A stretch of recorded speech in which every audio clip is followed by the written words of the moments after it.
तेव्हाच्या नेत्यांच्या राजकीय दबावापोटी क्लीन चिट नंतर घायवळला पासपोर्ट मिळाला।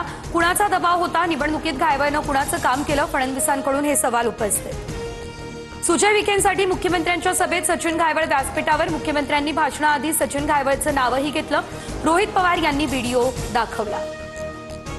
निलेश घायवळला पासपोर्ट कसा मिळाला? पोलीस व्हेरिफिकेशन कोणी दिलं? अमित शहा यांच्याकडे हा मुद्दा मी मांडणार। सुप्रिया सुळे यांची माहिती।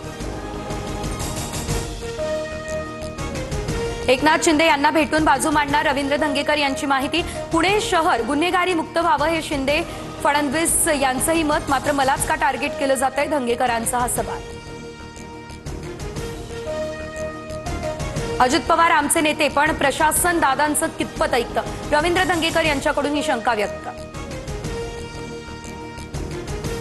शरद पवार आणि अजित पवार आज पुण्यातील बैठकीमध्ये राहणार एकत्र उपस्थित। वसंतदादा साखर कारखान्याच्या महत्त्वाच्या बैठकीचं आयोजन। संघाच्या माध्यमातून भाजपकडून धर्म आणि देवळांचं राजकारण सुरू आणि या धंद्यालाच प्रबोधनकारांनी विरोध केलेला। सामनामधून भाजपवर निशाणा। भाजप नेते सुनील बागुल यांच्या पुतण्याला अटक। नाशिकमधील गंगापूर गोळीबार प्रकरणात पोलिसांची कारवाई। मामा राजवाडे अटकेत। मुख्य आरोपी तुकाराम चोथवे आणि अजय बेरिसा अद्यापही फरार।